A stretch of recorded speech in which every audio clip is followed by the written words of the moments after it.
À seulement 28 ans, Clara Dumas portait plus de poids que bien des gens au cours d'une vie entière. Mère célibataire, veuve, élevant des jumeaux tout en travaillant dans le manoir d'un homme redouté pour sa froideur. Mathieu Delacroix, milliardaire, brillant, mais brisé. Il avait licencié tous ceux qui n'avaient pas su répondre à ses standards impossibles. Et Clara savait qu'une seule erreur pouvait tout lui coûter. Mais un matin inattendu, lorsqu'elle amena ses bébés au travail par pur désespoir, l'impensable se produisit. L'homme le plus froid qu'elle ait jamais rencontré se mit à genoux et laissa son enfant l'appeler « Papa ». Ce qui avait commencé comme un acte de survie devint peu à peu quelque chose de bien plus profond. Mais quand les blessures du passé ressurgiraient et que d'anciens ennemis referaient en surface, ce lien fragile pourrait-il survivre? Restez avec nous. Vous ne croirez pas jusqu'où cette histoire va. Clara resserra les sangles du porte-bébé d'une main tremblante, jetant un coup d'œil vers Léo et Noé, qui la fixaient depuis leur poussette avec le calme innocent des enfants, encore à l'abri des crises d'adultes. Le message de la crèche municipale était arrivé peu après l'aube. Fermeture exceptionnelle, désolé pour le désagrément. Désagrément était un mot bien trop léger. Son service au manoir de la Croix, à Neuilly, commençait dans 1 heure. Et elle savait, d'après les chuchotements du personnel, que M. Delacroix ne tolérait aucun problème personnel. Il avait déjà renvoyé une femme de chambre pour n'avoir pas aligné les couverts avec une précision chirurgicale. Clara n'avait pas droit à la moindre erreur. Pas après les mois de chômage qui avaient suivi la mort de Marc. Pas avec le loyer qui menaçait comme une lame suspendue et les boîtes de lait en poudre presque vides. Alors, elle prit une décision, née non pas d'une imprudence, mais d'un désespoir calme. Elle habilla les garçons, prépara quelques goûters et leur promit une aventure. Quand le taxi s'arrêta devant les grilles du manoir, une boule de culpabilité se noua dans son ventre. Elle ne faisait pas que briser une règle. Elle jouait à quitte ou double le peu de stabilité qu'il lui restait. À peine entrée, les mains moites de sueur, elle se dirigea d'un pas rapide vers la buanderie, dissimulée au bout du couloir est, près des lavabos de service et des vieilles étagères en fer.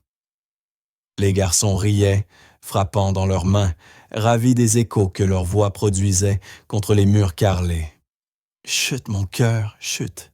murmura Clara, en pressant doucement un doigt sur les lèvres de Noé, tout en sortant un anneau de dentition du sac à langer. Elle s'agenouilla près d'eux, repoussant une mèche de cheveux du front de Léo. « Maman doit travailler, d'accord, juste pour quelques heures. » Elle se le disait plus à elle-même qu'à eux. Elle les laissa là, barrière pour bébé, appuyée dans l'embrasure, des seins animés, prêts sur son téléphone, calé contre une bouteille de lessive. Puis elle entama sa routine avec une précision méthodique. Remettre les coussins en place, épousseter la rampe de l'escalier, laver les sols sans laisser une trace. Elle était concentrée, presque mécanique, l'oreille tendue au moindre son. Toutes les quelques minutes, elle jetait un œil, soupirait de soulagement à leur rire et reprenait son travail. Elle pensait que tout se passait bien, jusqu'à ce qu'elle entende le craquement sec de la porte d'entrée. Mathieu Delacroix ne rentrait jamais plus tôt. C'était une règle. Il travaillait de longues heures, partait souvent en déplacement et fuyait les conversations. Alors, quand Clara entendit le claquement distinct de chaussures en cuir italien dans le vestibule, son estomac se retourna. Elle tourna à l'angle du couloir juste à temps pour le voir marcher vers le salon, mallette à la main, mâchoire fermée comme d'habitude. Et au-delà de lui, un bruit résonna. Pas mécanique, pas architectural, mais joyeusement chaotique. « Oh non !» souffla-t-elle, se jetant en avant. Mais il était trop tard. Mathieu était déjà entré dans le salon, et la scène s'offrait à lui. Là, au milieu du sol en marbre, Léo et Noé étaient assis, entourés de couvercles de casseroles et de boîtes en plastique. Il poussait des cris de joie, tapait sur les bols comme sur des tambours, riait et applaudissait comme si le salon glacé s'était transformé en scène de concert. Mathieu s'immobilisa, ses yeux aussi tranchants que du verre, s'écarquillèrent, non de surprise, mais d'un trouble qui vira rapidement à la colère. Clara arriva juste au moment où il tourna la tête. Leurs regards se croisèrent. Le sien implorait « Je t'en supplie, non ». Le sien était silence et acier. Il ouvrit la bouche, inspira brusquement. Le début, elle en était sûre, d'un renvoi immédiat. Mais alors, quelque chose se produisit. Léo, toujours curieux, laissa tomber sa baguette improvisée et rampa vers l'homme en costume. Le sol glissait sous ses genoux, mais il avançait avec une détermination sans faille. Mathieu cligna des yeux, stupéfait, alors que l'enfant arrivait jusqu'à lui, se redressa sur ses petites jambes potelées et tendit les bras. « Papa !» Le mot sortit doucement, à peine articulé, mais il gela la pièce entière. Le cœur de Clara s'arrêta net. Elle regarda, horrifiée, s'attendant à ce que Mathieu se recule brusquement ou explose de colère. Mais à la place, il rit. Un vrai rire, pas poli ni mesuré, mais involontaire et presque désorienté, comme si le son lui-même l'avait surpris. Il s'accroupit lentement, prudemment, et laissa le petit garçon attraper son index. L'expression de Mathieu changea. Une tendresse brève passa dans son regard. Quelque chose qui ressemblait dangereusement à un souvenir. Pour un homme qui avait bâti des empires sur la logique, ce moment défiait toute explication. Clara s'agrippa au mur derrière elle pour ne pas vaciller, observant cet homme qu'elle avait craint se désarmer devant un enfant qui n'avait aucune idée de qui il était. Le silence qui suivit n'était pas pesant. Il était intime. Clara voulut dire quelque chose, n'importe quoi pour expliquer, s'excuser, mais les mots moururent dans sa gorge. Mathieu resta accroupi, son attention désormais partagée entre Léo et Noé, qui s'étaient rapprochés, lui tendant un couvercle cabossé comme s'il lui offrait un trésor. Mathieu le prit avec les deux mains, comme s'il manipulait quelque chose de sacré. « Lequel a dit ça ?» demanda-t-il à voix basse, jetant un regard furtif à Clara sans quitter le garçon des yeux. « Léo » répondit-elle d'une voix minuscule. « Je suis désolé. La crèche. »« Tu n'as pas pensé à me le dire ?» l'interrompit-il, sans cruauté dans le ton. « Je ne voulais pas perdre le poste. Je n'avais pas le choix. » Sa voix se brisa, tranchante de culpabilité. Il ne répondit pas tout de suite. À la place, il laissa Noé grimper sur ses genoux, gazouillant des sons sans queue ni tête, pendant que Léo se calait contre son épaule. Les enfants, dans une confiance sacrée, s'installaient contre lui sans peur. Mathieu cligna lentement des yeux, puis entoura les deux petits de ses bras. Un geste qui débuta comme une hésitation et se transforma en instinct. Ils ne sont pas un problème. 3 mots, simples, étranges. Mais quand Clara les entendit, ses genoux faillirent céder. Elle ne bougea pas. Ses pieds restaient ancrés au sol, son esprit peinant à suivre ce que son cœur comprenait déjà. L'homme devant elle, celui qui avait autrefois terrifié tout le personnel par ses regards froids et ses silences tranchants, tenait maintenant 2 bébés rieurs sur ses genoux. Et il souriait. Pas par politesse ni par gêne, mais avec une expression qui ressemblait au contentement. Elle le regarda murmurer quelque chose à Léo qui éclata de rire en retour. Et pour la première fois, elle vit de la chaleur dans les yeux de Mathieu Delacroix. Une chaleur réelle. Il y avait quelque chose là. Ce n'était ni de la pitié, ni de la charité. C'était de la présence, une connexion. Le souffle de Clara se coupa dans sa poitrine, et pendant un instant fugace, le poids qu'elle portait depuis des mois s'allégea. L'absence de Marc, les factures en retard, la peur d'être expulsée. Tout cela recula un peu, alors qu'elle se tenait dans l'embrasure d'une maison qu'elle n'aurait jamais cru pouvoir vraiment habiter. Elle était venue ce matin-là, en pensant laver des sols en silence, cacher ses enfants comme un secret. Mais maintenant, elle observait quelque chose qu'elle ne comprenait pas et dont elle ne pouvait détacher les yeux. Le plus étrange, c'est que Mathieu non plus ne semblait pas vouloir détourner le regard.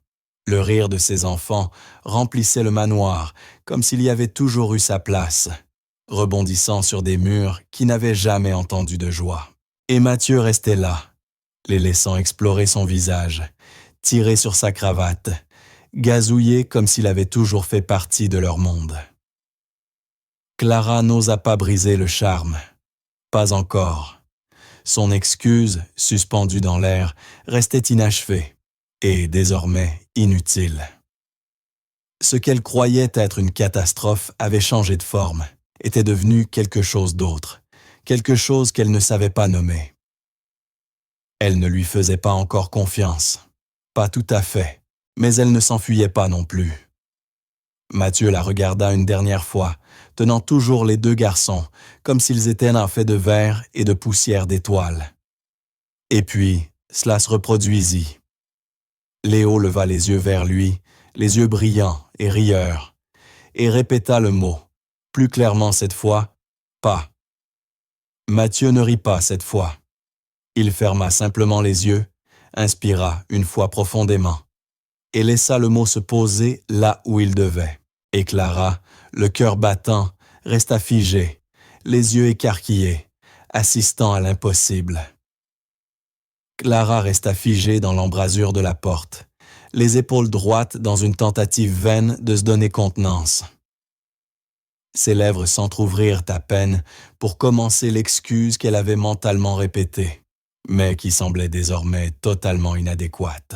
Son esprit tournait à toute vitesse, imaginant chaque conséquence possible.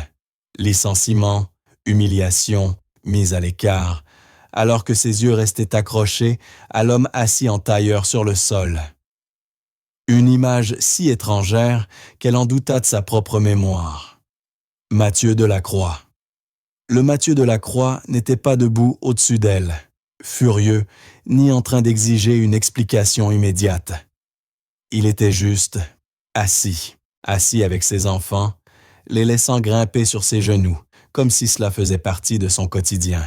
Noé tirait sur sa cravate en soie avec une fascination pleine d'émerveillement, tandis que Léo essayait de lui mettre une tétine dans la bouche. Mathieu ne broncha pas, ne les repoussa pas. Il pouffa doucement, maladroitement, et les laissa explorer sa présence avec cette curiosité dont seuls les tout-petits ont le droit. C'était désarmant, surréaliste. Clara serra les poings, incertaine de devoir intervenir ou simplement laisser ce moment fragile se prolonger, priant pour qu'il ne se brise pas en quelque chose de douloureux. Mathieu leva les yeux, non pas avec agacement, mais avec une forme de lassitude calme. « Tu n'as pas besoin d'expliquer. » Sa voix était basse mais claire, et rien que cela ressemblait déjà à un miracle. Jamais encore, elle ne l'avait entendu parler sans froideur, sans pression, sans cette urgence de se justifier ou de s'effacer. « Je sais à quoi ressemblent les urgences, » ajouta-t-il, soulevant doucement Léo, alors que l'enfant se blottissait contre lui. Clara cligna des yeux, la bouche encore entr'ouverte, peinant à comprendre non seulement l'absence de colère, mais aussi la présence de quelque chose d'inattendu, d'humain. Mathieu Delacroix n'était pas exactement chaleureux, ni vraiment doux, mais il y avait en lui une retenue qui ne semblait pas feinte. Il ne soutint pas longtemps son regard, mais l'échange dura assez pour apaiser la panique qui montait dans sa gorge. Elle entra prudemment dans la pièce, la voix baissée. « Je te promets que ça n'arrivera plus. Je ne pouvais pas rater un autre service. Je ne pouvais pas me permettre. » « J'ai dit que tu n'avais pas besoin d'expliquer, » répéta-t-il, plus fermement cette fois, tout en ajustant délicatement la petite main de Noé qui agrippait ses boutons de chemise.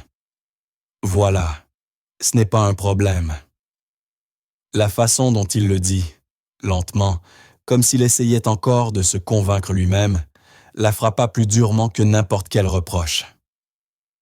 Elle ne savait pas comment répondre.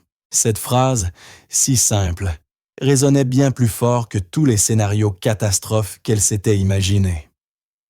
Ce n'est pas un problème. Ce n'était pas une approbation ni une compréhension totale, mais c'était suffisant pour la maintenir en place, incapable de décider si elle devait s'approcher ou reculer. Clara s'agenouilla à quelques pas, comme si le fait de se rapprocher physiquement pouvait rendre la scène plus réelle. Elle caressa doucement les cheveux de Léo, l'observant s'abandonner contre la poitrine de Mathieu avec un confort déconcertant. Cet homme ne connaissait même pas son prénom 2 jours plus tôt. Et maintenant, ses fils se comportaient avec lui, comme s'il était un deuxième foyer. « Il vous aime bien », murmura-t-elle, un étrange mélange d'embarras et d'émerveillement dans la voix. Mathieu ne sourit pas, mais le coin de sa bouche se releva légèrement. « Je n'ai jamais vraiment passé de temps avec des enfants. » Il baissa les yeux vers Noé, dont le minuscule poing enserrait 2 de ses doigts. « Il ne se soucie pas de qui je suis. C'est rare. » Clara ne savait que penser de cela. Elle faillit lui demander pourquoi il était rentré plus tôt, ce qui avait changé, mais quelque chose en elle lui souffla de ne pas bousculer ce qui venait à peine de s'ouvrir chez lui. Si le moment était fragile, elle ne serait pas celle qui le ferait éclater. Les minutes passèrent ainsi, en silence. Clara restait assise près de ses fils, ni trop proche, ni trop loin. Mathieu ne bougeait presque pas, la tension habituelle de ses épaules semblant s'être évaporée. Les jumeaux babillaient et riaient parfois aux éclats, inconscients du caractère surréaliste de leur auditoire. Clara profita de cet instant suspendu pour respirer. Une vraie respiration, profonde, le genre qu'elle ne s'était pas autorisée depuis des semaines. Depuis la mort de Marc, tout n'avait été que survie. Couches, factures, pleurs nocturnes, candidatures rejetées par dizaines. Quand elle avait enfin reçu l'appel du domaine de la Croix, elle savait que ce ne serait pas l'idéal. Le travail était strict, les horaires lourds, et le patron avait la chaleur d'un congélateur verrouillé. Mais c'était un salaire. Elle aurait frotté chaque carrelage à la brosse à dents s'il le fallait, tant que cela permettait de nourrir ses garçons. Et maintenant, ils étaient là, sur ce même carrelage immaculé, riant comme chez eux, pendant que l'homme qui signait son chèque de paie ne semblait même pas s'en formaliser. C'était cela qui la troublait le plus. Mathieu Delacroix n'était pas du genre à faire preuve de gentillesse. Pas d'après ce qu'on disait. Alors pourquoi n'était-elle pas encore renvoyée?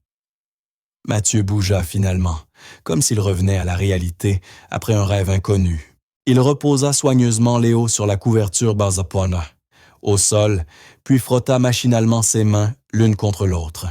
« Tu devrais reprendre ton travail. Je suis sûr qu'il te reste encore pas mal de choses à faire. » Ce n'était pas froid, juste factuel, presque comme s'il ne voulait pas admettre combien de temps il était resté assis là. Clara se leva lentement, prit Noé dans ses bras et fit signe à Léo de la suivre. « Bien sûr, oui. Merci pour... Je veux dire, j'apprécie. »« Tu n'as pas besoin de me remercier, » dit Mathieu sans lever les yeux. « Je n'ai rien fait. » Ce n'était pas vrai. Il avait fait quelque chose d'étrange et de profondément significatif, qui ne rentrait dans aucune des cases de leur vie telles qu'il les connaissait. Mais Clara n'insista pas. Elle hocha simplement la tête, les mains légèrement tremblantes, alors qu'elle rassemblait les affaires des enfants et les rangeait dans son sac. Léo fit un signe de la main à Mathieu avec un grand sourire humide, et Clara s'attendait à ce qu'il l'ignore.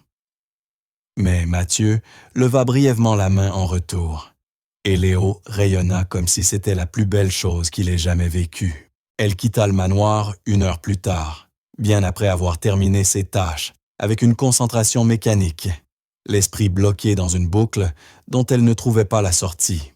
Les jumeaux s'étaient endormis presque instantanément dans leurs sièges auto, leurs têtes penchées l'une vers l'autre, les joues encore rougies par le rire. Clara n'arrivait pas à chasser l'image de Mathieu, assis sur le sol, l'air à la fois perdu et étrangement retrouvé. Il ne l'avait pas crié dessus, ne l'avait pas licencié, ne lui avait même pas fait de reproches. Il était simplement resté là. Et c'est justement cela qu'elle ne comprenait pas. Pourquoi était-il resté? Pourquoi cet homme, qui avait toutes les raisons de se refermer, de repousser, de rejeter, avait-il laissé ses fils grimper sur lui comme s'il était fait de douceur et non d'acier? Rien de cet après-midi-là ne collait. Et pourtant, alors qu'elle conduisait vers chez elle, sous une lune qui se levait sur la ville, Clara ressentait une étincelle de quelque chose d'inconnu au bord de son épuisement. Pas du soulagement, ni de la gratitude. Quelque chose qui ressemblait davantage à de la curiosité. Peut-être même les prémices d'une forme de confiance. Elle ne savait pas ce que demain lui réservait, mais ce soir, elle n'avait pas été renvoyée. Ce soir, elle avait simplement été accueillie, et d'une certaine façon, cela comptait plus que tout ce qu'elle aurait pu exprimer. Les changements ne vinrent pas sous forme d'annonces ou de discours. Aucun mot accroché au réfrigérateur, aucune discussion maladroite avec des formules de manager. Juste des ajustements discrets dans le rythme de la maison. Subtils au début, puis de plus en plus évidents. Mathieu commença à repousser ses réunions. Les appels qui débutaient à l'aube étaient désormais décalés jusqu'à midi. Il répondait à ses courriels depuis chez lui, au lieu de son bureau vitré au sommet d'une tour à Paris. Clara ne le remarqua pas tout de suite, trop absorbée par les exigences constantes des jumeaux et par la pression tacite de travailler dans une maison où tout devait rester impeccable. Mais peu à peu, elle entendit des pas dans la journée, les siens, résonner dans les couloirs qu'elle croyait être à elle seule. Il n'interrompait jamais. Parfois, il s'arrêtait sur le seuil d'une pièce, observant sans rien dire. D'autres fois, il passait simplement, hochant doucement la tête pour la saluer, les yeux fatigués, mais jamais durs. Sa présence, autrefois intimidante, devint peu à peu quelque chose qu'elle attendait, non avec crainte, mais avec une étrange curiosité. L'homme qui disparaissait autrefois comme un fantôme hantait désormais les lieux d'une autre façon, pas glaciale, juste présent. Et cela, en soi, semblait marquer le début de quelque chose qu'aucun d'eux ne savait encore nommer. La première fois qu'elle remarqua un véritable changement, elle était en train de plier des serviettes dans la buanderie. Il était tôt. Les jumeaux venaient à peine de s'endormir pour leur sieste du matin. Elle remplissait toujours le silence par des fredonnements, par habitude, mais aussi pour empêcher ses émotions de s'échapper sans prévenir. Ce jour-là, c'était une vieille berceuse que sa grand-mère chantait autrefois. Une mélodie douce et basse, transmise comme un tissu usé par le temps. Ses mains bougeaient mécaniquement, au rythme de sa voix, empilant soigneusement les serviettes dans l'armoire. Elle ne l'entendit pas arriver, mais quelque chose changea dans l'air. Un silence qui n'était pas vide. Quand elle se retourna, Mathieu était appuyé contre l'encadrement de la porte, les bras croisés, l'expression indéchiffrable. Elle s'arrêta au milieu d'un couplet, suspendue entre l'envie de s'excuser et la gêne. Mais il ne bougea pas, ne sourit pas ironiquement, ne fit aucun commentaire. Ses yeux à moitié clos semblaient écouter, vraiment écouter, comme s'il ne parvenait pas à s'en détacher. « C'est quoi cette chanson ?» demanda-t-il après un moment. Sa voix était basse, sans défense. Clara hésita avant de répondre. « Une berceuse que ma grand-mère chantait. Ça m'aide à réfléchir. » Il hocha la tête une fois, puis s'éloigna, mais pas avant d'avoir murmuré. « Tu devrais continuer à chanter. » Cette nuit-là, les jumeaux se réveillèrent en pleurs. Rien d'inhabituel à leur âge, surtout avec les dents qui poussaient. Les nuits étaient tachées, agitées. Clara se dirigea vers la cuisine, en chaussons et en robe de chambre, les cheveux attachés en un chignon lâche. Elle bougeait avec l'habitude de l'épuisement, versant du lait dans les biberons et les chauffant doucement sur la cuisinière, tenant Noé contre son épaule d'un bras. Léo s'était rendormi après quelques paroles rassurantes. Mais Noé, lui, avait toujours ce caractère obstiné. Elle se balançait lentement, chantonnant la même berceuse à voix basse pendant que le biberon chauffait. Et puis, elle entendit des pas à nouveau. Plus doux cette fois, mesurés. Quand elle se retourna, Mathieu était là, debout, maladroitement, dans l'embrasure de la porte de la cuisine, comme s'il ne savait pas s'il devait entrer ou repartir. Elle ne dit rien. Lui non plus, au début. Puis, sans poser de questions, il s'avança et désigna la deuxième chaise autour de la petite table. « Je peux ?» demanda-t-il, la voix basse. Elle secoua la tête, surprise. Il s'assit comme ça, sans explication, sans mise en scène. Juste un homme assis à côté d'elle, au milieu de la nuit, pendant qu'elle réchauffait du lait pour un bébé qui pleurait. Le silence entre eux était étrangement confortable. Ce n'était pas comme les silences qu'ils avaient de partager auparavant. Tendu, lourd d'anticipation, empreint de la peur de mal faire. Celui-ci était différent. Elle lui tendit un linge propre sans rien dire. Il le prit, sans poser de questions. Noé, maintenant apaisé, se leva contre sa poitrine avec le biberon chaud, les yeux papillonnants de sommeil.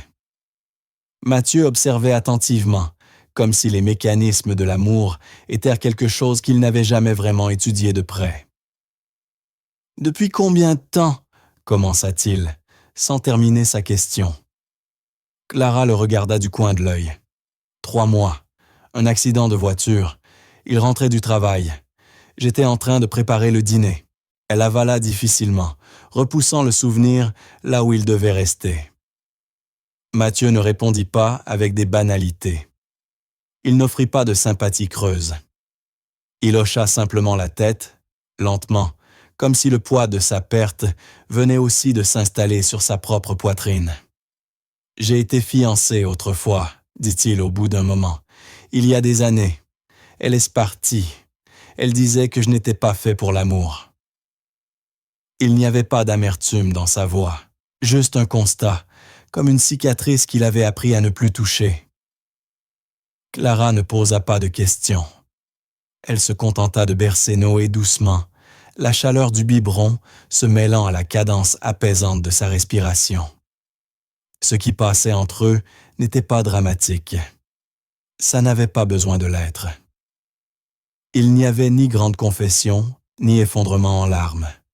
Juste 2 personnes assises côte à côte, dans le calme d'un manoir qui, jusqu'à récemment, n'avait résonné que de silence. Il ne la toucha pas, ne se pencha pas vers elle, mais il écouta avec la pleine présence de quelqu'un qui, d'ordinaire, ne donnait jamais son attention gratuitement.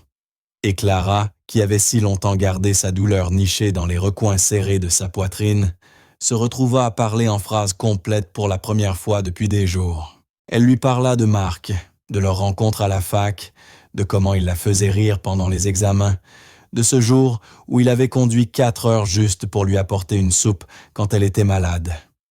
Mathieu écoutait comme si ça comptait, comme si chaque mot qu'elle prononçait venait combler un espace qu'il n'avait pas remarqué vide. Elle ne pleura pas, il ne la consola pas. Mais quelque chose avait encore changé. Un de ces changements qu'on ne remarque qu'après coup, quand on se rend compte qu'on respire différemment sans savoir pourquoi. Et lorsqu'elle se leva enfin pour ramener Noé à l'étage, Mathieu ne lui demanda pas de rester, ne la suivit pas. Il se contenta de l'observer, le regard stable, comme s'il voulait graver quelque chose dans sa mémoire. Elle s'arrêta à la porte, jetant un dernier regard vers lui.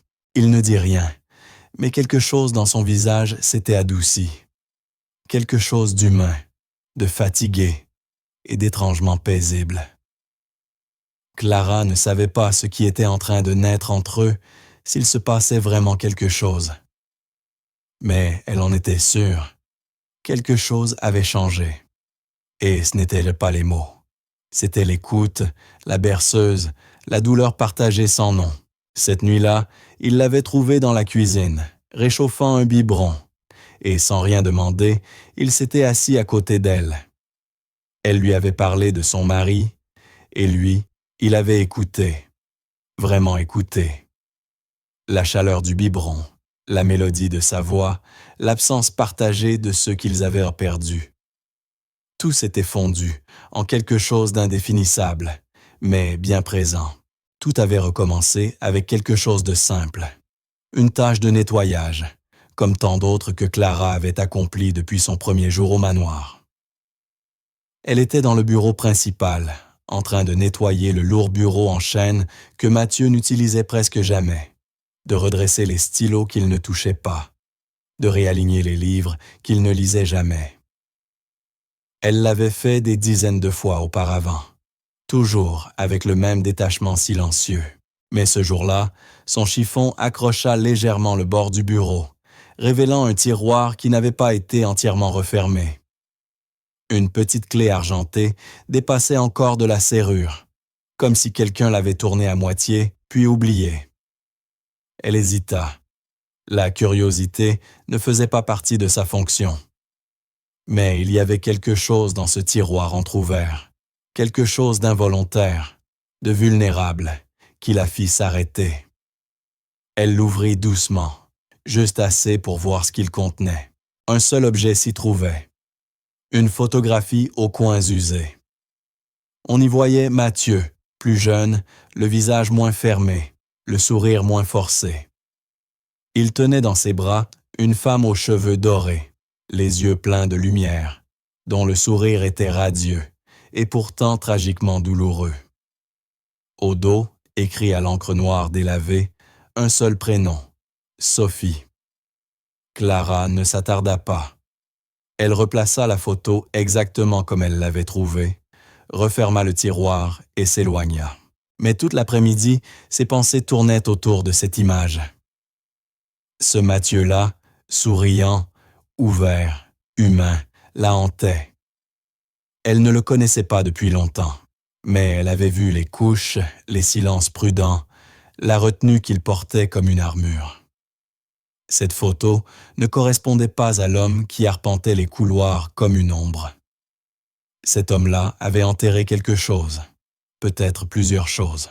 Plus tard, alors qu'elle éminçait des légumes dans la cuisine, tentant de chasser l'image de son esprit, elle entendit des pas, familiers désormais, pas menaçants, simplement présents. Elle ne se retourna pas tout de suite, pensant qu'il passerait comme toujours. Mais il ne passa pas. Il s'arrêta à côté d'elle, trop près pour que ce soit anodin. Elle leva les yeux, surprise par l'immobilité de son expression. « Tu l'as vu », dit-il simplement. La voix basse, aucune colère, juste une confirmation. Ce n'était pas une question. Clara hésita, puis acquiesça doucement. Elle ne chercha pas à s'excuser. Elle ne mentit pas. Et lui, il ne l'accusa pas. Il s'adossa simplement au plan de travail, comme si rester debout lui demandait soudain trop d'efforts. « J'ai oublié que le tiroir n'était pas verrouillé », dit-il après un long silence. Personne ne l'a ouvert depuis des années. Ses mains étaient crispées le long de ses cuisses, non pas de colère, mais d'un contrôle émotionnel profond. Elle s'appelait Sophie, poursuivit-il, comme si la photo ne l'avait pas déjà révélée. C'était ma fiancée. Clara attendit, sans le presser, simplement en le laissant parler. La nuit où ma mère est morte, elle est partie. Je l'ai appelée de l'hôpital. Je lui ai dit que j'avais besoin d'elle. Elle n'est pas venue. En rentrant chez moi, ses valises avaient disparu. Sa voix trembla à peine, juste assez pour que la poitrine de Clara se serre. Elle a dit qu'elle ne pouvait pas être avec quelqu'un de brisé, que le deuil, c'était trop lourd pour elle. Il ne la regardait pas. Ses yeux étaient ailleurs, perdu entre mémoire et blessure. Depuis, je n'ai laissé entrer personne. Pas vraiment. Pas parce que je n'en ai pas envie, mais parce que je ne crois plus que les gens restent. Ce n'était pas une confession. C'était une cicatrice exposée. Clara ne répondit pas. Que pouvait-elle dire pour effacer une telle douleur? Pourtant, elle sentit ses doigts frémir d'envie de le toucher. Pas pour le réparer, ni pour promettre quoi que ce soit, mais simplement pour lui dire « Je t'entends ». Elle ne le fit pas. Pas encore. Peut-être qu'il n'était pas prêt non plus. Alors elle écouta, comme lui l'avait écouté, dans la cuisine, quelques nuits auparavant. Les garçons, reprit Mathieu, ils ne savent rien de tout ça. Ils sourient, ils rient, ils grimpent sur moi comme si je n'étais pas... Il secoua la tête, comme si je n'étais pas vide. Clara fit un pas en avant, la voix douce mais assurée. Tu n'es pas vide, tu souffres. Il croisa enfin son regard, et ce qu'elle vit dans ses yeux, vulnérabilité pure, sans aucune barrière, faillit la briser. Je ne sais pas quoi faire de ce que je ressens, avoua-t-il. Avec eux, avec toi. Son souffle se suspendit. Tu n'as rien à faire, répondit-elle doucement. Il suffit de continuer à être là. Il hocha la tête légèrement, puis se détourna du plan de travail et s'éloigna sans un mot. Mais quelque chose avait changé dans l'air entre eux. Il avait dit sa vérité et elle était restée.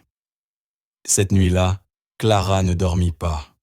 Les jumeaux, inconscients des tremblements de terre émotionnels qui les entouraient, dormaient paisiblement dans leur lit.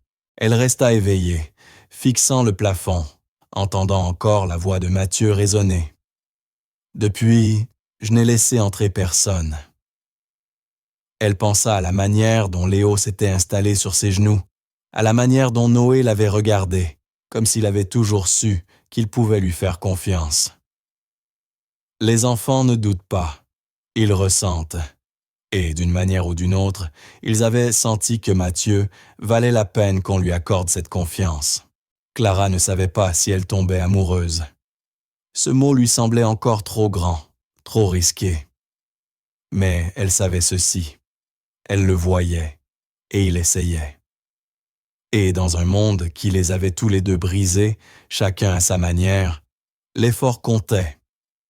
Elle attrapa un petit bloc-notes sur le comptoir de la cuisine, celui où elle écrivait ses listes de courses, et arracha une feuille.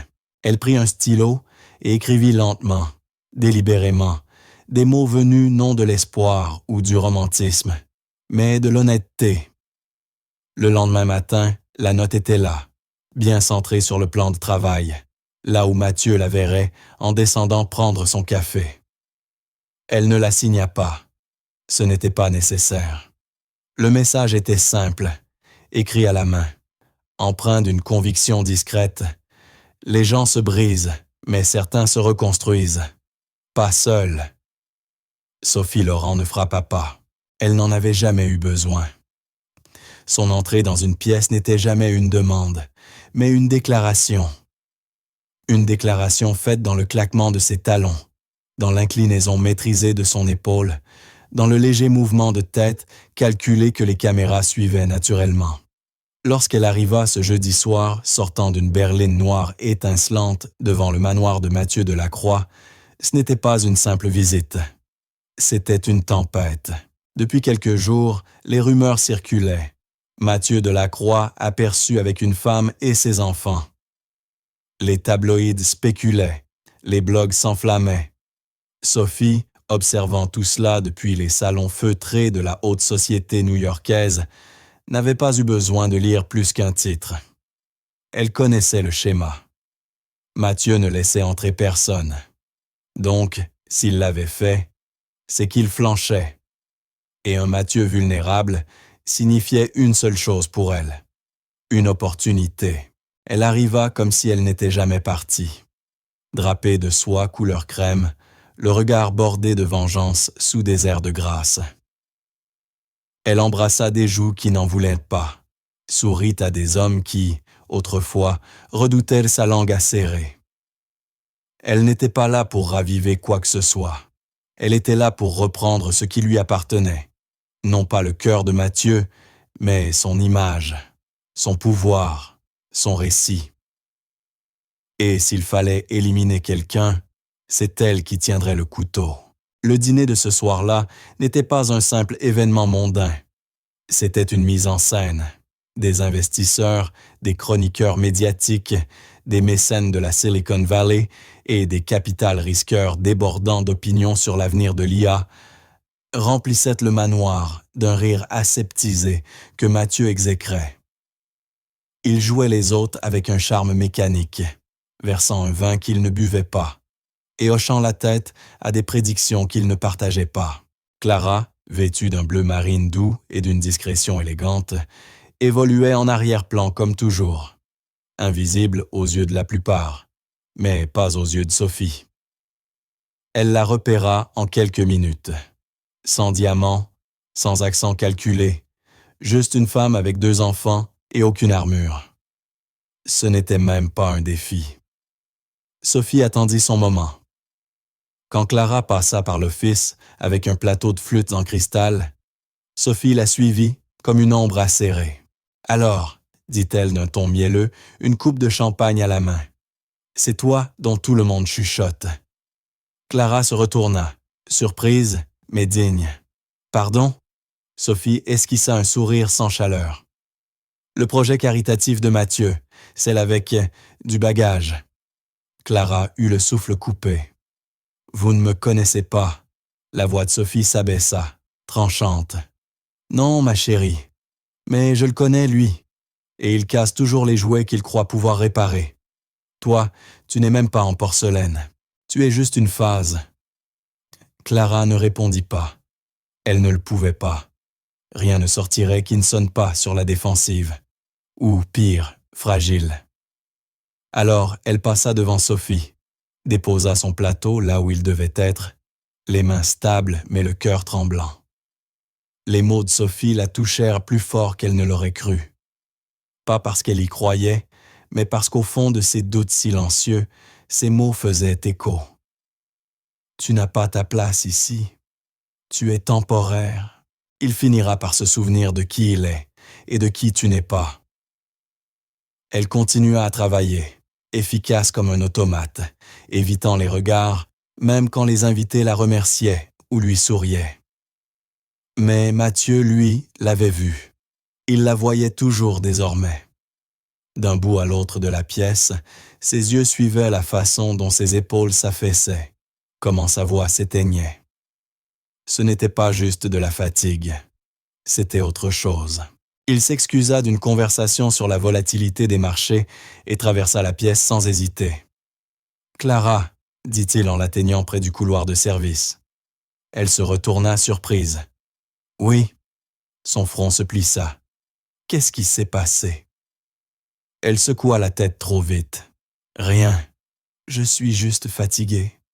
C'était une longue journée. » Mais ses yeux racontaient une autre histoire. La mâchoire de Mathieu se contracta. Il tourna les talons avant qu'elle ne puisse protester. Il savait déjà. Il trouva Sophie adossée à l'îlot de marbre dans la cuisine, faisant tournoyer son verre comme si l'endroit lui appartenait. « Tu lui as parlé ?» dit-il d'une voix plate. Sophie ne broncha pas.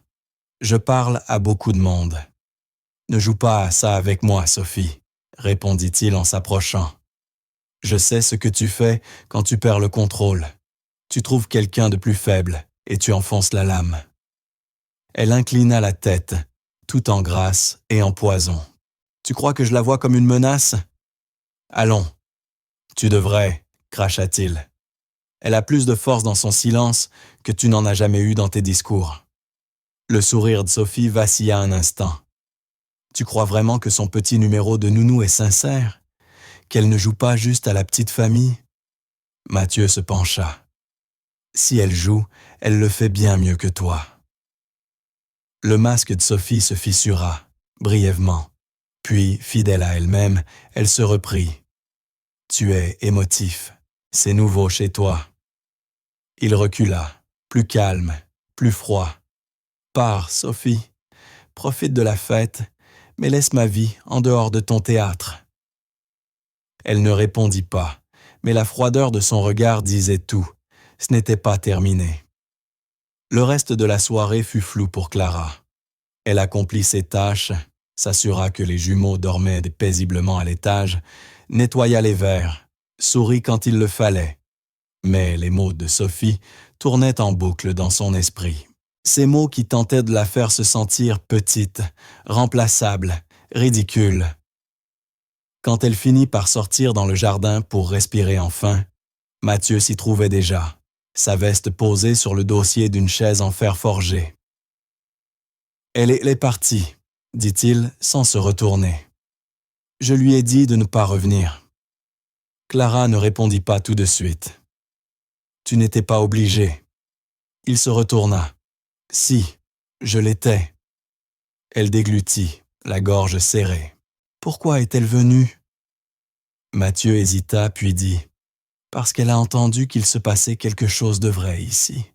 Et Sophie ne croit au vrai que si elle peut le contrôler. » Clara hocha la tête, comprenant plus qu'elle ne l'aurait voulu. « Est-ce qu'elle a menti ?» Les sourcils de Mathieu se froncèrent. « Sur quoi ? » ?»« Sur moi. Sur le fait que je ne suis qu'une phase. » Sa mâchoire se crispa. « Elle ne peut pas te définir. Ni te définir, ni nous. » Clara hocha la tête à nouveau. Mais les fissures étaient là. Invisibles, minuscules, mais bien réelles. Le doute avait été semé, et il faudrait plus que des mots pour l'effacer. Ainsi, la soirée se termina comme elle avait commencé, avec une tension enfouie sous la soie et les sourires. Sophie avait nié toute implication. Évidemment, ses paroles ne laissaient aucune échymose visible, mais Clara les avait ressenties malgré tout. Mathieu les avait vus. Le monde ignorait ce qui avait été dit dans l'office, mais Clara le savait. Sophie aussi. Et peut-être que maintenant, Mathieu le savait également. Mais la fête était terminée, les invités partis, les verres à vin lavés et empilés, et la graine que Sophie avait plantée, empoisonnée et prophétique, avait commencé à germer. Le monde observait. Et Clara aussi. Cela commença par un murmure dans un couloir, le genre de chuchotement qui se faufile sous les portes fermées et laisse une trace, même sans forme définie. La montre de poche en argent, ayant appartenu au père de Mathieu, avait disparu de la vitrine dans le bureau. Aucun verrou brisé, aucune charnière forcée, simplement disparu.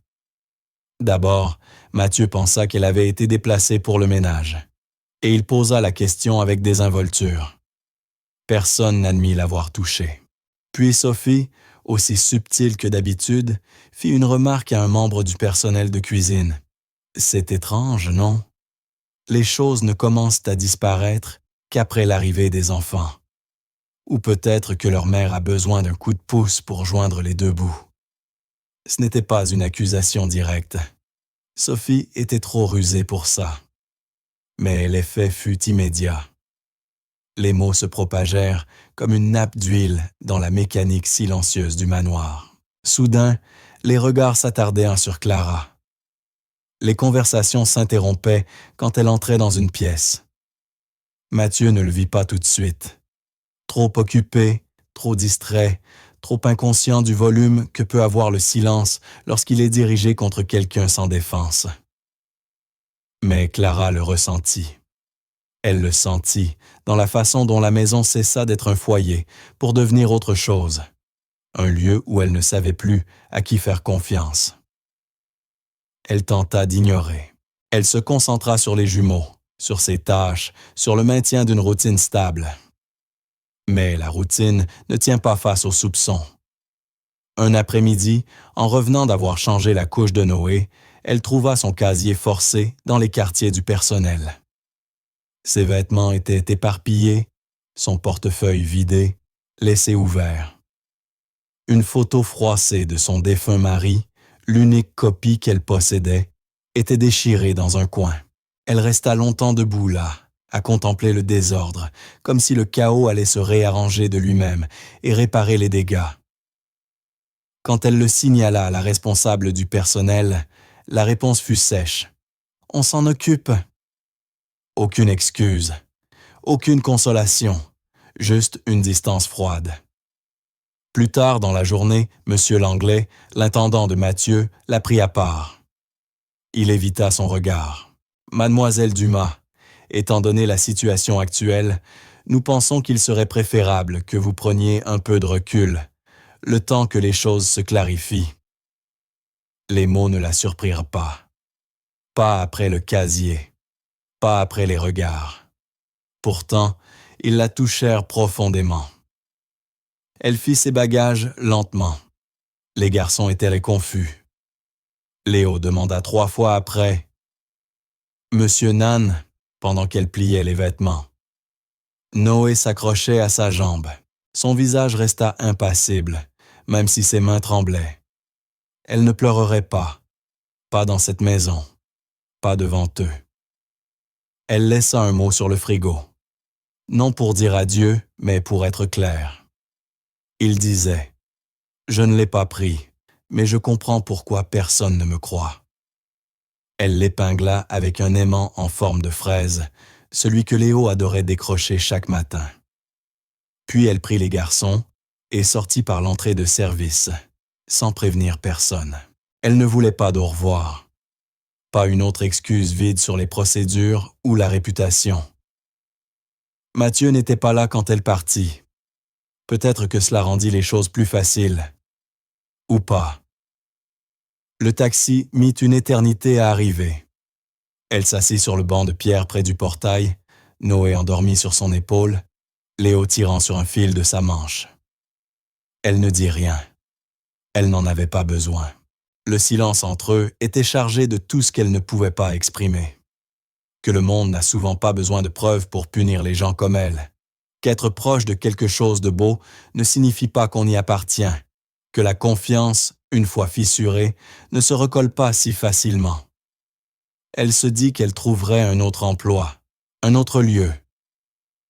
Mais, au fond, elle avait commencé à croire en quelque chose ici. Et maintenant, elle ne savait plus si croire avait été son erreur. Quand Mathieu rentra ce soir-là, il le sentit immédiatement. Ce n'était pas le vide, mais un déséquilibre. Pas de petits appâts, pas de babillage dans le babyphone, pas de bruissement de cuisine. La maison sonnait faux. Il traversa le salon et vit le panier de jouets intact, un gobelet oublié sur la table basse. Le babyphone clignotait, mais n'émettait aucun son. Il appela une fois, puis 2. Aucune réponse. L'Anglais sortit du couloir, raide comme un piquet. « Elle est partie, dit-il. Elle a pris les garçons et est partie cet après-midi. » La poitrine de Mathieu se serra. Pourquoi? L'Anglais hésita. Il y a eu un incident. La montre a disparu. Les tensions ont monté. On a pensé qu'il valait mieux qu'elle. Qui est ce « on » ? La voix de Mathieu était tranchante comme une lame. Qui a donné l'ordre? L'Anglais se tortilla. Ce n'était pas un ordre, juste une suggestion. Mathieu ne répondit pas. Il se tourna et entra dans la cuisine, le cœur battant, oppressé par le silence, les murs semblant se resserrer autour de lui. Puis il la vit, la note, toujours épinglée sous l'aimant en forme de fraise. Il la détacha, ses yeux parcourant la phrase brève une fois, puis une deuxième. Chaque mot tombait comme une pierre dans son ventre. Il s'assit au comptoir, le papier encore dans la main. L'écriture était sans aucun doute la sienne, nette, légèrement inclinée vers la droite, l'encre plus sombre, là où elle avait appuyé plus fort. Je ne l'ai pas prise, mais je comprends pourquoi personne ne me croit. Simple, dévastateur. Ce n'était pas seulement un démenti, c'était une reddition. Et cela le transperça plus que n'importe quelle confession. Il pensa à Léo, l'appelant « papa », à Noé tendant sa petite main pour attraper son doigt, à Clara, fredonnant dans la buanderie en pliant des serviettes comme s'il s'agissait d'un acte sacré. Il se souvint qu'elle n'avait jamais rien demandé, jamais exigé d'espace, jamais utilisé sa douleur comme bouclier. Et pourtant, il avait laissé les autres la rejeter, comme si elle était jetable. Ses mains se crispèrent autour du mot. Ce n'était pas un malentendu, c'était un échec. Il ne savait pas où elle était partie. Il ne savait pas comment réparer. Mais il savait une chose, avec une certitude douloureuse. La maison était maintenant trop silencieuse, pas paisible, pas calme, juste vide. Et ce silence-là, celui qu'elle avait autrefois rempli de berceuses et de rires, était insupportable. Alors il resta là, tenant encore la note, avalé tout entier par la maison. Les jouets des garçons restaient éparpillés, intacts. La cuisine, autrefois animée de mouvements et d'odeurs, était figée. L'aimant fraise reposait désormais sur le comptoir, tombé de sa place. Et tandis que Mathieu observait cette vie qui avait brièvement fleuri entre ses murs avant de disparaître, il comprit ce que Sophie ne comprendrait jamais. Ce n'était pas de la charité, ni une impulsion passagère. C'était quelque chose de réel. Et maintenant, c'était perdu. Il relut la note une dernière fois et son cœur se fendit. Le monde de Mathieu Delacroix ne s'était pas tu. Il était devenu creux, un silence qui ne réconforte pas, mais dérange. Les jours passèrent, lents, aux heures irrégulières. Il les traversait comme un homme sortant d'anesthésie, conscient mais engourdi. Des réunions furent manquées, des repas laissés intacts, et pour la première fois depuis des années, il oublia ses mots de passe. Son personnel devint nerveux, mais n'osa rien dire. Mathieu ne criait pas, ne se mettait pas en colère. Il ne disait presque rien, mais l'absence de deux petites voix avait ébranlé quelque chose de fondamental en lui. L'écho de leurs rires, leur babillage, le bruit de leurs petits pieds sur le carrelage le hantait plus que le silence lui-même. Les jouets restaient là, dans un coin du salon. Chaque fois qu'il passait devant, il s'arrêtait. Une fois, il s'agenouilla devant le camion préféré de Léo et fit tourner doucement ses roues, comme si le bruit pouvait faire revenir l'enfant qu'il écrasait joyeusement contre ses chaussures. Mais rien ne vint. Mathieu se releva et s'éloigna. La maison, malgré sa taille, lui semblait étroite, comme si elle exhalait la perte. Et peu importe combien de temps il fixait la note sur son bureau, l'écriture de Clara, claire et appliquée, n'en perdait pas son poids.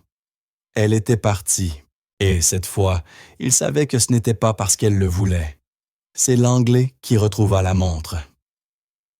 Mathieu ne réagit même pas lorsque l'intendant entra dans son bureau, la montre argentée en main.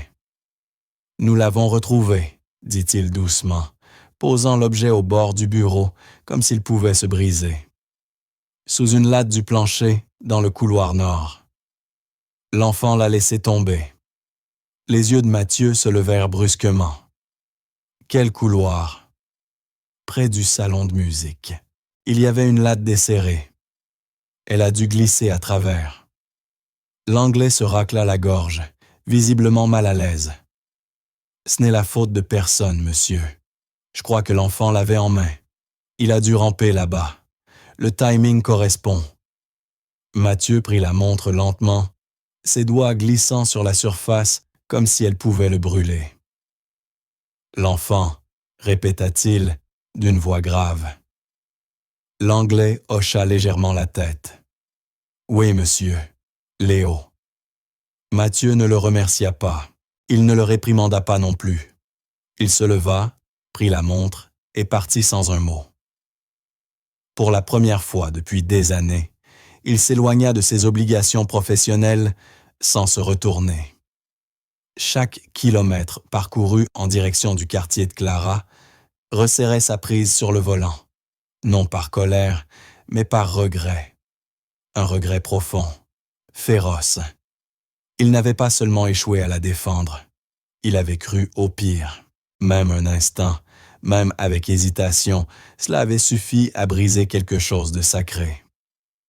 Et cette conscience pesait bien plus lourd que tout ce que Sophie aurait pu orchestrer. L'immeuble était modeste, en briques anciennes, aux rambardes rouillées. Peu importait, c'était chez elle. Il monta les marches sans frapper, tenant la montre dans sa paume comme une offrande de paix. Il avait répété ce qu'il voulait dire, et compris trop tard qu'aucun mot ne suffirait. Lorsque la porte s'ouvrit, le visage de Clara apparut d'abord, fatigué, méfiant. Puis il vit Noé, blotti contre sa poitrine, son petit corps fiévreux, rougi. Mathieu ne parla pas tout de suite. Il ne le pouvait pas. Les mots restaient coincés dans sa gorge, trop faibles pour faire face à ce moment. À la place, il tendit la montre.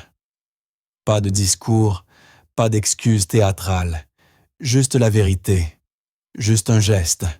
« Rentre à la maison », dit-il doucement, la voix plus fragile qu'il ne l'aurait voulu. Les yeux de Clara allèrent de la montre à son visage. Elle ne pleura pas, elle ne cria pas. Ce qu'elle dit fut bien pire. « Tu as cru que j'en étais capable ?» murmura-t-elle d'une voix basse et rauque. « C'est ça qui m'a le plus blessé. » Les lèvres de Mathieu s'entr'ouvrirent, mais aucun son n'en sortit. Quelle excuse aurait pu effacer cela? Quelle explication aurait pu compter? Il n'en proposa aucune. Il entra lentement, enleva son manteau et s'assit par terre, près du canapé, sans demander la permission. Elle le regarda, incertaine. Il ne dit rien de plus. Des minutes passèrent, peut-être davantage. Clara s'assit elle aussi, Noé toujours accroché à elle. Le bébé gémit, agité, la peau trop chaude. Mathieu sortit une petite bouteille d'eau de la poche de son manteau. « Elle est fraîche, » dit-il enfin. « Je peux ?» Clara hésita, puis hocha la tête. Il versa une petite quantité dans le bouchon et le tint délicatement aux lèvres de l'enfant. Noé but. Pas beaucoup, mais suffisamment. Sa respiration ralentit. Mathieu resta accroupi, les yeux fixés sur le garçon. Il ne chercha pas à toucher Clara. Il n'essaya pas de réparer la conversation ni de la tourner à son avantage. Il resta simplement là. Son silence n'était pas une fuite. C'était une présence. Il savait qu'il ne pouvait pas remonter le temps. Il ne pouvait pas effacer la trahison, ni la manière dont le monde l'avait acculé. Mais il pouvait être là, maintenant. Et parfois, rester valait plus qu'un millier d'excuses.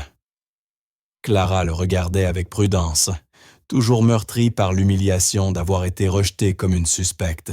Mais une petite partie d'elle, enfouie sous la fatigue et la déception, voyait l'homme devant elle, sans défense, débarrassé de toute richesse et de toute réputation. Juste un homme avec une erreur et la volonté d'en assumer les conséquences en silence. Noé finit par s'endormir, sa fièvre légèrement retombée. Clara le porta dans la petite chambre et le coucha à côté de Léo, qui remua sans se réveiller. Lorsqu'elle revint au salon, Mathieu était toujours assis là, les coudes posés sur les genoux, la montre dans la paume. Il n'avait pas bougé.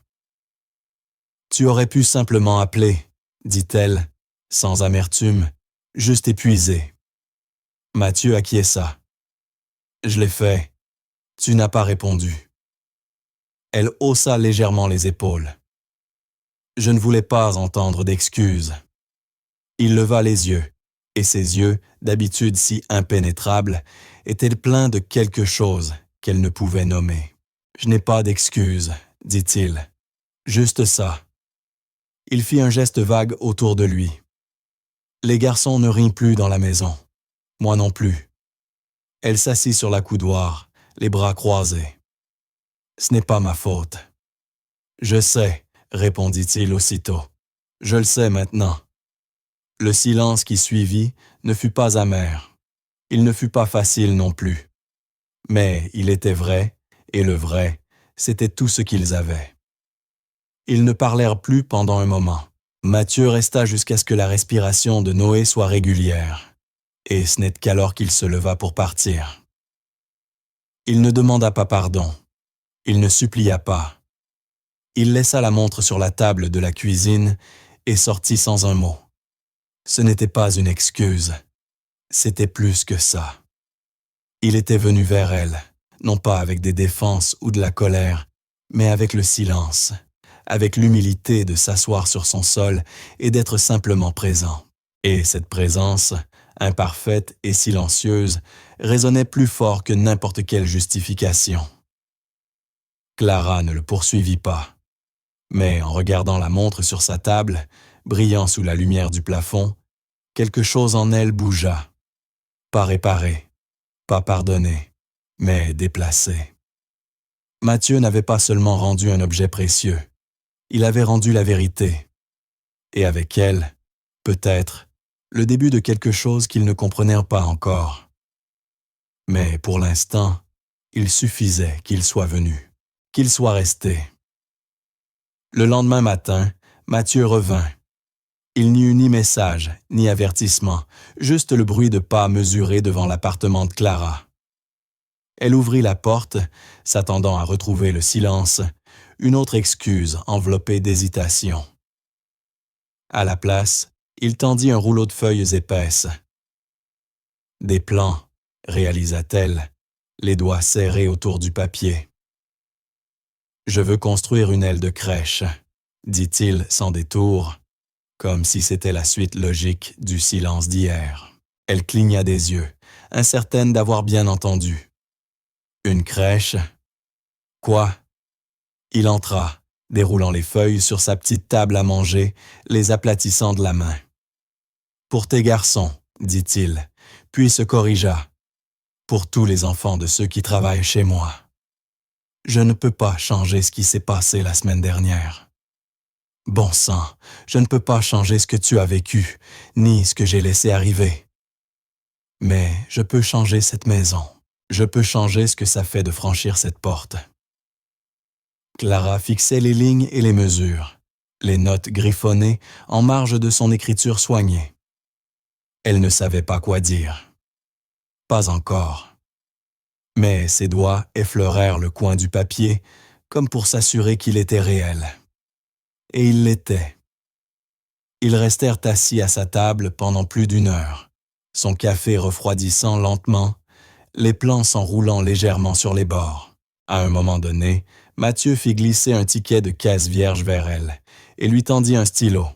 « Aide-moi à le concevoir, » dit-il. « Je suis bon avec le code et le matériel, mais la chaleur, c'est ton domaine. » Elle rit doucement, sans vraiment y croire, mais prit quand même le stylo. Elle dessina une grande fenêtre cintrée, puis une petite bibliothèque en dessous, et enfin, instinctivement, un fauteuil à bascule. Il observa, puis se pencha et commença à griffonner à côté d'elle.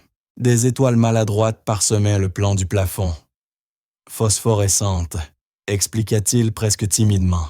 « Les enfants aiment ça, non ?» Clara acquiesça. Léo est obsédé par la lune. Mathieu sourit. Vraiment?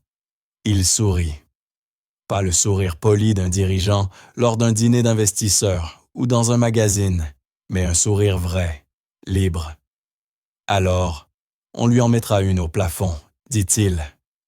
Sa main effleura la sienne une fraction de seconde en reprenant le stylo. Aucun des deux ne recula. Ce n'était rien. Et pourtant, ce n'était pas rien. Les garçons dormaient à proximité sur une couverture en polaire que Clara avait étalée, leur petite poitrine se soulevant et s'abaissant à l'unisson.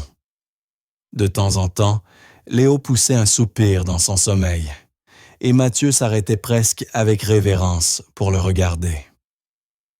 Il posa des questions, de vraies questions, les aliments préférés de Noé, le premier mot de Léo, la berceuse que Clara chantait quand ils avaient des coliques, et il écoutait, pas avec un intérêt de façade, mais avec l'attention d'un homme rassemblant les pièces manquantes d'un puzzle dont il ignorait avoir besoin. « J'ai longtemps cru que je serais un père épouvantable », avoua-t-il doucement. Je n'ai jamais eu de modèle, et j'ai passé tant d'années à construire des choses que j'en ai oublié que ce sont les gens qui comptent. Clara ne chercha pas à le rassurer. Elle ne lui dit pas qu'il avait tort, ne tenta pas d'adoucir son malaise. Elle se contenta de répondre « Le fait que tu dises ça prouve déjà que tu pourrais y arriver. » Mathieu la regarda alors, vraiment regarda, et le moment se suspendit. Ce n'était pas romantique. Pas encore, mais c'était honnête. Et l'honnêteté, pour eux deux, valait plus que l'or. Au fil de l'après-midi, leurs croquis devinrent plus brouillons, plus ludiques. Clara dessina un coin moelleux, rempli de peluches. Mathieu ajouta des casiers étiquetés, avec des prénoms inventés. Milo, Harper, Zoé. Des bébés du personnel, un jour, plaisanta-t-il. Elle leva les yeux au ciel, mais ne les effaça pas. « Et si tout ça était trop ?»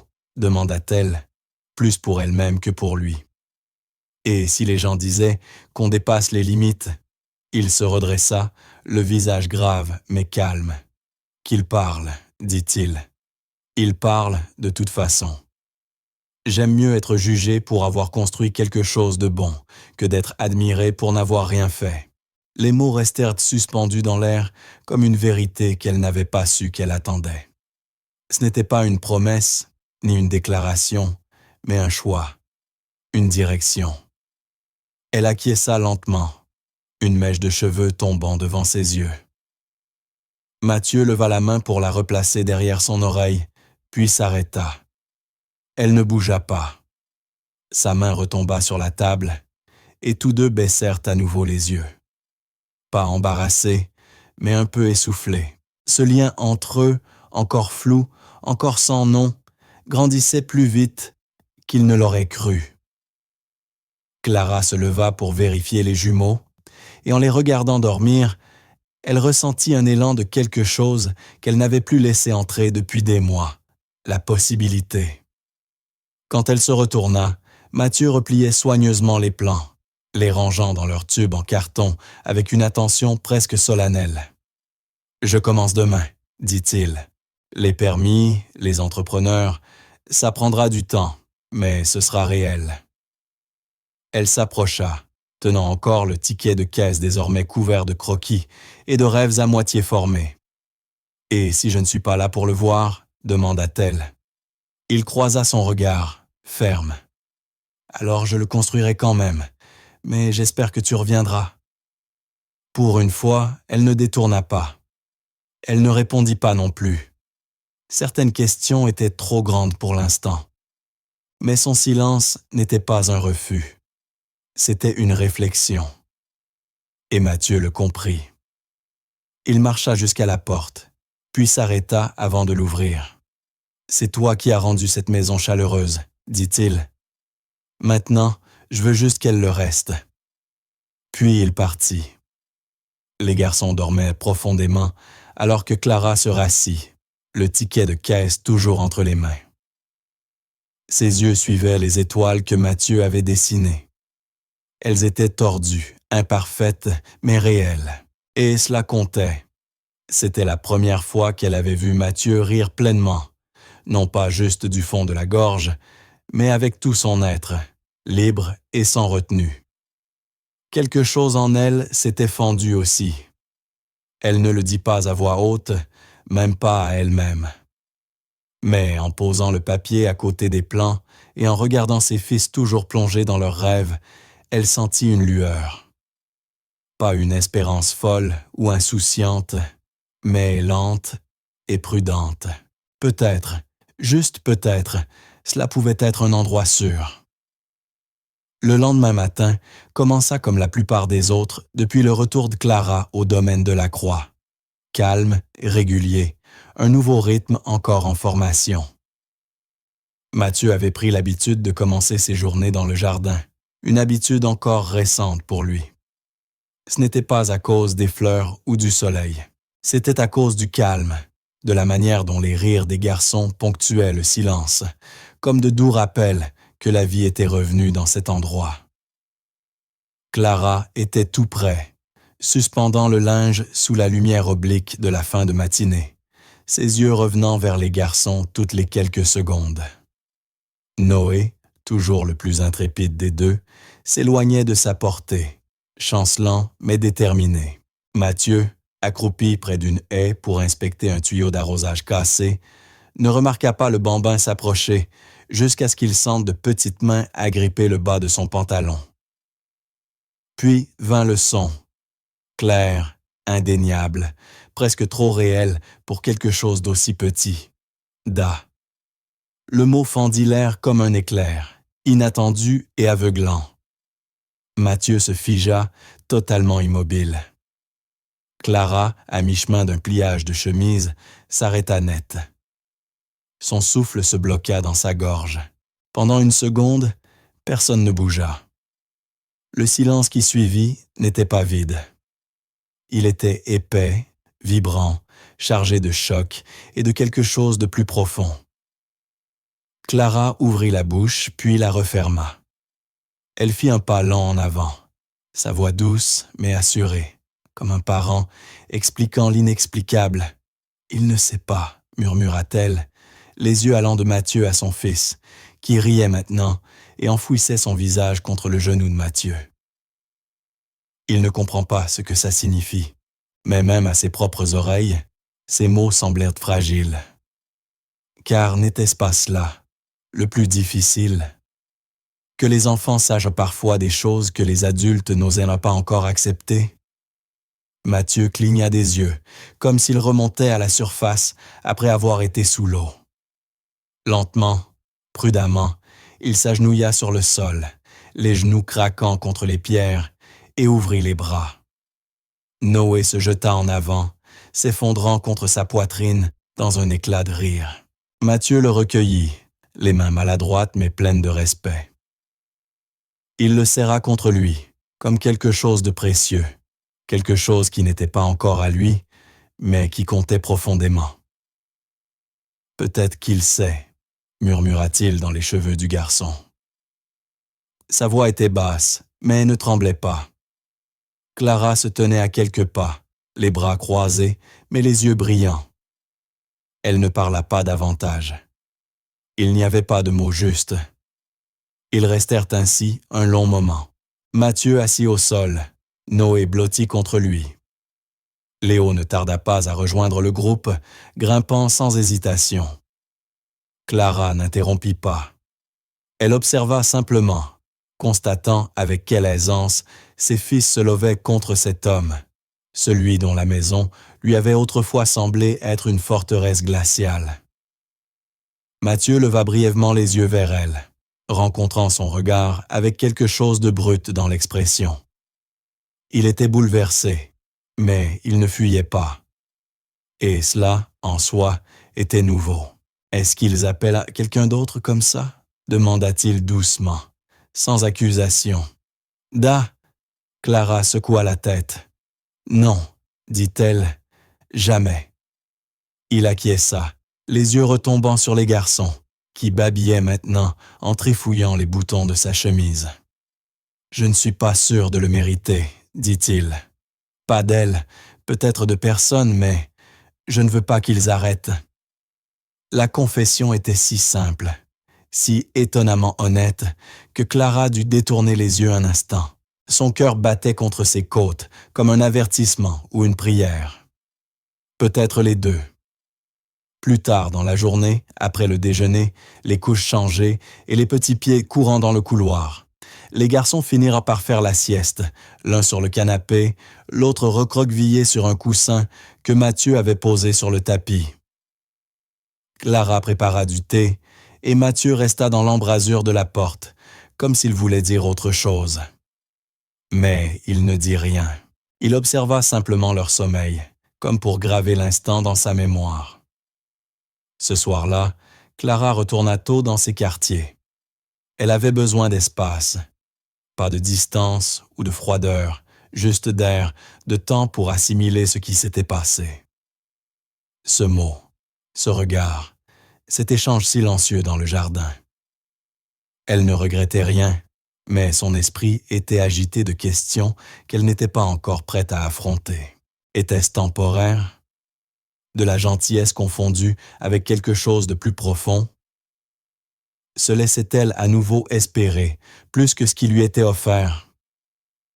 Mathieu n'avait fait aucune promesse et elle n'en avait demandé aucune. Mais aujourd'hui, quelque chose avait changé. Et une fois que les choses changent, elles ne reviennent pas en arrière.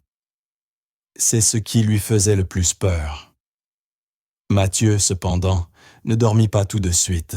Ce soir-là, en passant devant l'aile des invités pour regagner sa chambre, il s'arrêta devant le plan de la future crèche, accroché au mur près de la salle de jeu.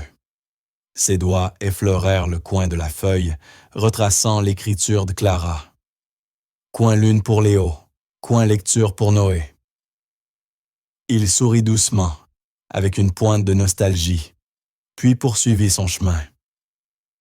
En entrant dans sa chambre, quelque chose attira son regard sur la table de nuit. Une photo. Elle n'y était pas ce matin-là. Il la prit lentement, la retournant entre ses mains. Elle était granuleuse, légèrement floue, mais sans équivoque.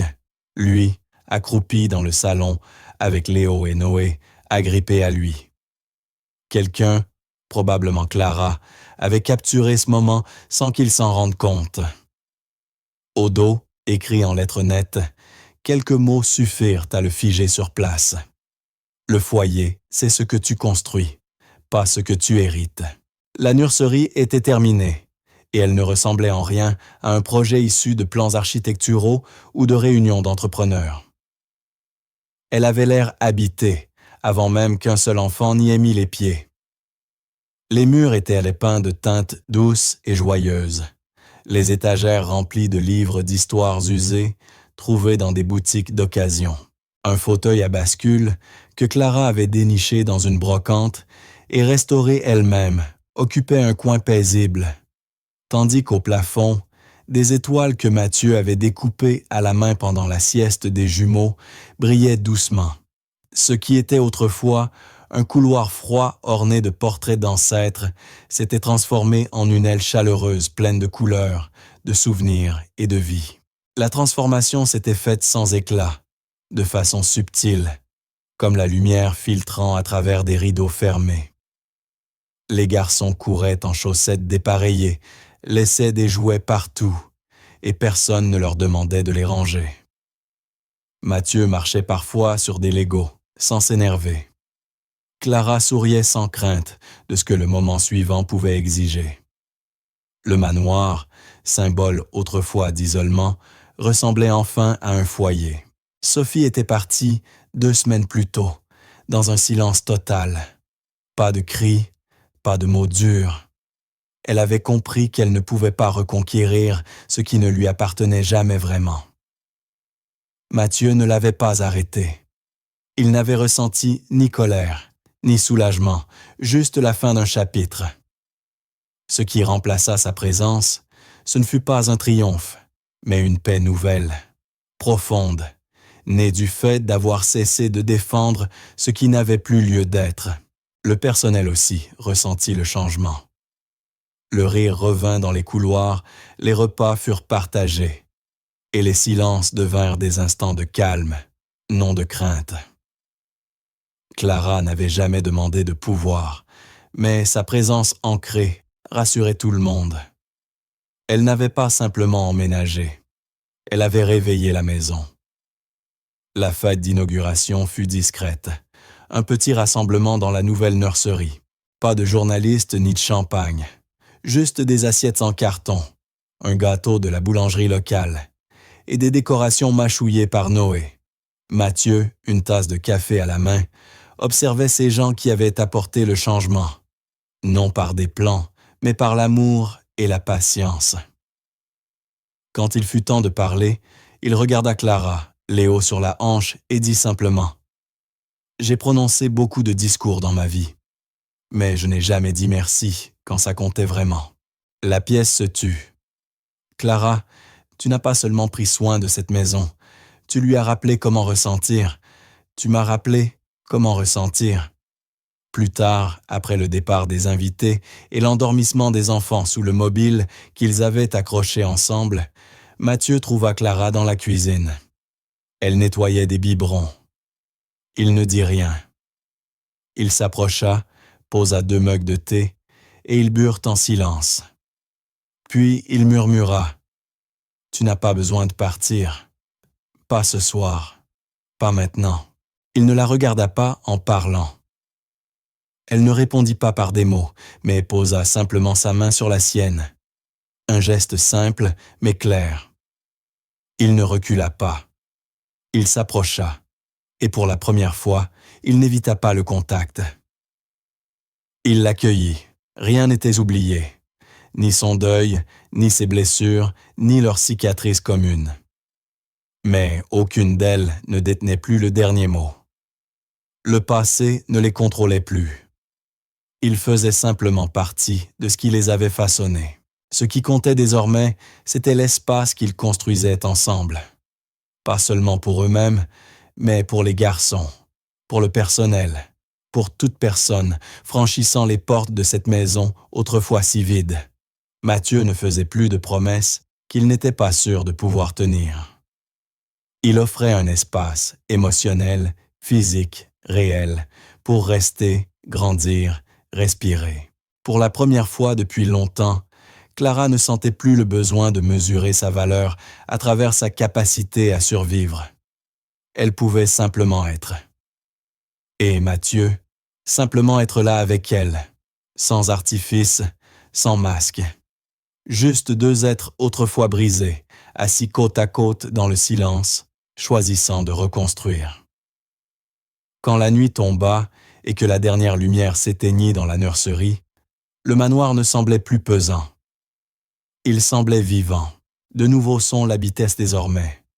Les murmures ensommeillés de Noé, le rire étouffé de Léo blotti contre une peluche, le tintement de 2 tasses oubliées sur le comptoir, le froissement d'un plaid alors que Clara s'installait contre Mathieu sur le canapé sans dire un mot.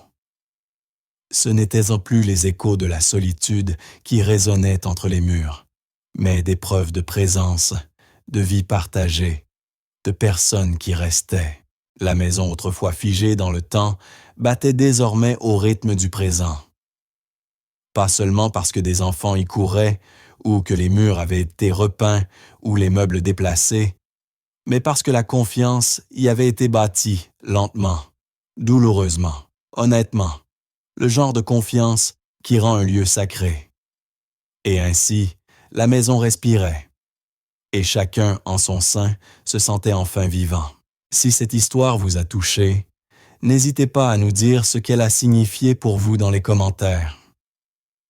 Nous mettons énormément de soin et de temps dans la création de chaque vidéo, parfois plus d'1 semaine, pour donner vie à une seule histoire. Votre soutien fait toute la différence. En vous abonnant à la chaîne, vous nous aidez à continuer à partager des récits qui touchent le cœur et rassemblent les gens. Et si celle-ci vous a plu, explorez nos autres vidéos. Tant d'histoires vous y attendent. Merci de nous avoir regardés, d'avoir été là et d'avoir partagé quelques instants de calme avec nous. Votre présence signifie plus que vous ne pouvez l'imaginer.